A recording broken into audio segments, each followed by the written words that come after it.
Que a graça e a paz do nosso Senhor Jesus Cristo seja sempre abundante na sua vida e em seu coração. Nós estamos com alegria chegando para mais uma pré-aula da EBD. E esta, a última do terceiro trimestre de 2022, onde nós estudamos os ataques contra a Igreja de Cristo. Lições bíblicas da CPAD.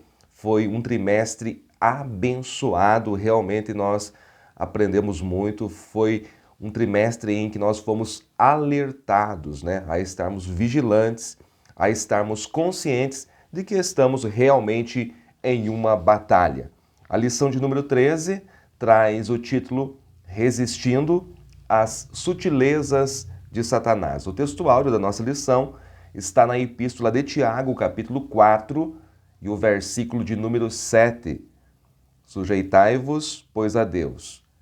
Resisti ao diabo e ele fugirá de vós. A verdade prática da nossa lição diz que a submissão a Deus é a forma mais poderosa de resistir ao diabo. E a nossa leitura bíblica em classe, o texto que será trabalhado nas classes da EBD, é o texto de Tiago, capítulo 4, os versículos 4 ao 10.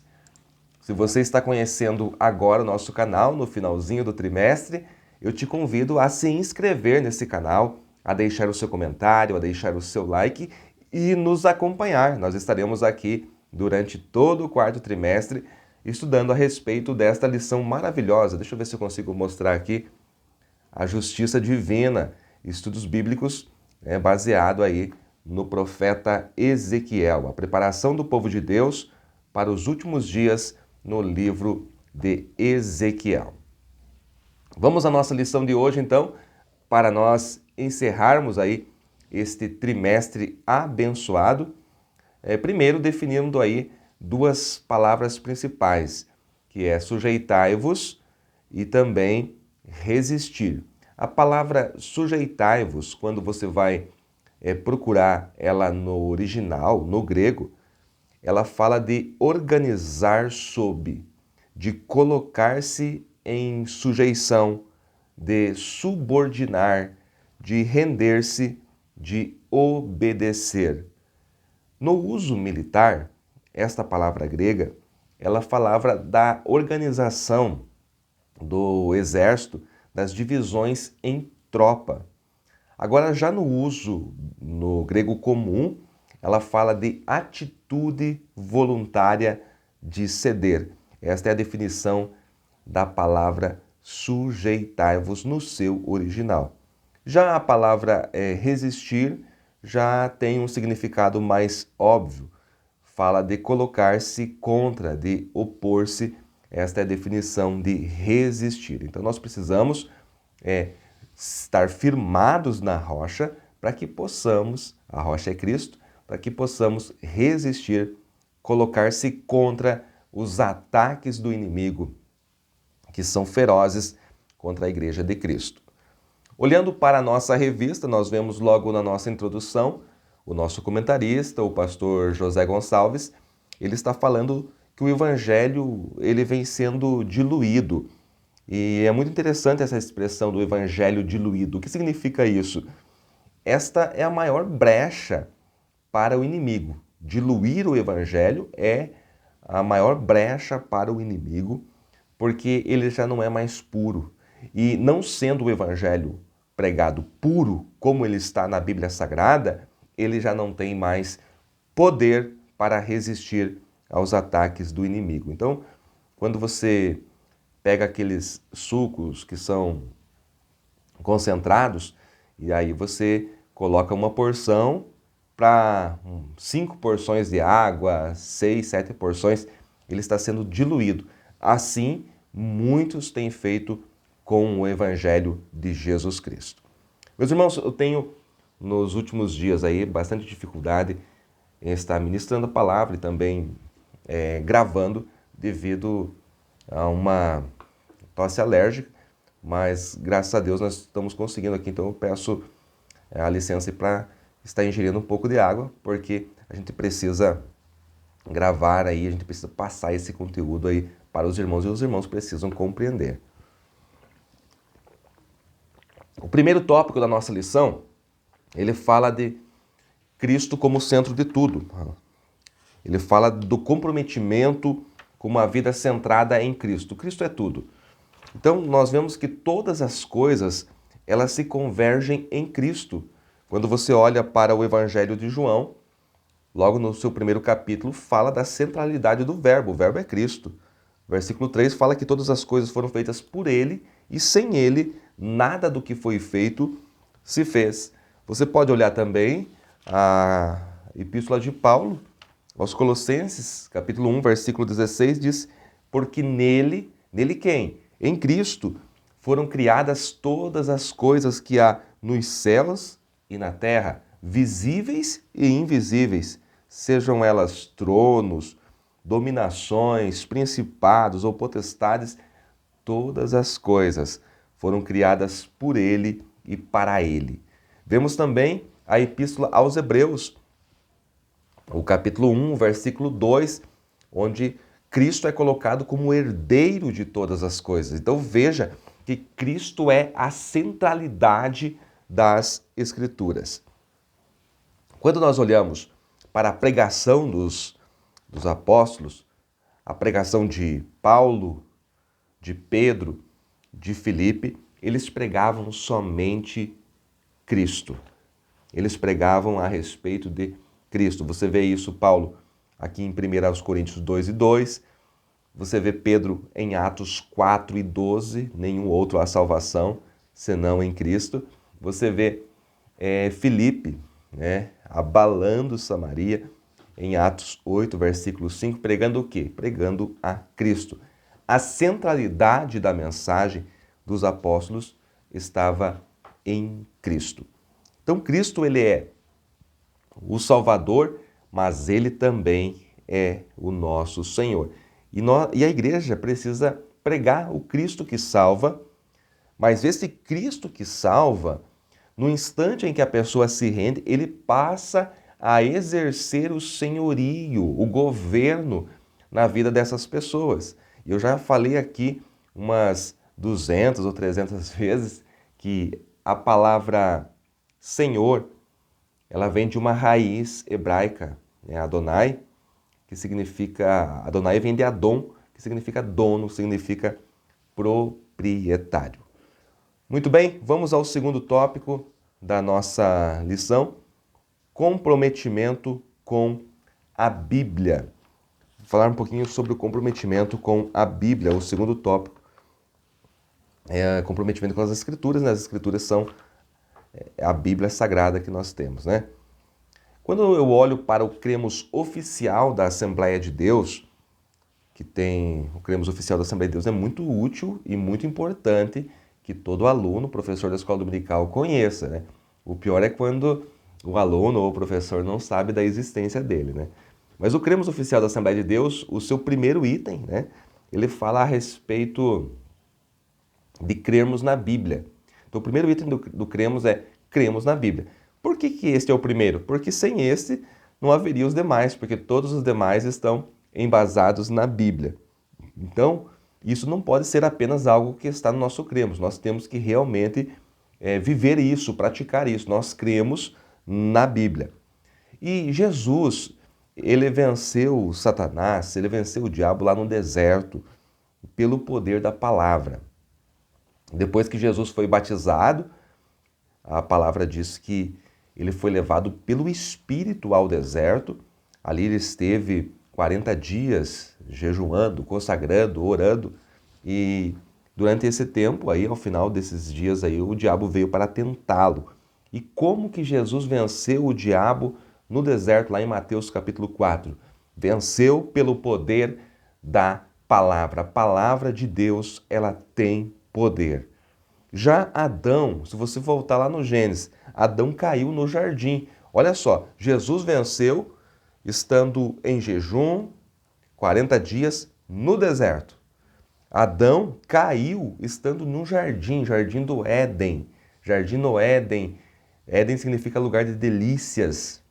Estando nesse lugar, Adão caiu e caiu por quê? Por não estar firmado na palavra. Recebeu a palavra, mas eles não creram na palavra, duvidaram da palavra e caíram. Então veja que a sua relação com a palavra de Deus vai definir o resultado da tua batalha contra o mal. A Bíblia é a nossa fonte de princípios. Por que nós cremos na Bíblia e utilizamos ela como nosso livro principal? Porque ela é a nossa fonte de princípios éticos e morais. Nós obedecemos a Bíblia Sagrada. No terceiro tópico, você tem ali comprometimento com uma vida cheia do Espírito. É necessário, né, para resistir aos ataques aí, às sutilezas de Satanás, nós temos uma vida cheia do Espírito. Aprenda algumas coisas. É o Espírito Santo que convence o homem. Não é a tua bela mensagem, não. Quando você prega no culto evangelístico e as almas se rendem, não é, você foi apenas o vaso, mas quem convence o pecador é o Espírito Santo. O Espírito Santo, ele é quem batiza também. O Espírito Santo, quando ele batiza, ele pode dar dons espirituais aos crentes. Ele dá ousadia para que esses crentes venham testemunhar do poder de Deus. O Espírito Santo, ele dá poder também, não só para nós vencermos os ataques do maligno, mas para nós vencermos a nós mesmos e também as obras da carne. Nós vemos o apóstolo Paulo falando ali, e até citado na nossa lição aqui, Romanos 6, Romanos 7. Nós vemos ali em Romanos 7 que ele diz que o bem que eu quero fazer, esse eu não faço, o mal que eu não quero, esse faço. Ele está falando que o homem por si só, ele vai sempre inclinar-se para o mal. E por mais que ele pretenda fazer o bem, ele vai fazer o mal. Ele está deixando bem claro que não há possibilidade do homem vencer os seus desejos, a sua carne, por si só. Se não há possibilidade do homem vencer a sua carne, os seus desejos por si só, como que ele faz para ele vencer? É só se entregando, se rendendo a Cristo, e a partir do momento que Cristo vive em você, ele dá poder para que você venha vencer o mal, e o Espírito Santo começa a agir em você, dando também condições de você viver uma vida santa. Também em Gálatas, capítulo 5, versículos 16 e 17, Paulo fala a respeito do fruto do Espírito. Então, ou o homem produz obras da carne, ou ele produz o fruto do Espírito. E como que ele consegue produzir o fruto do Espírito?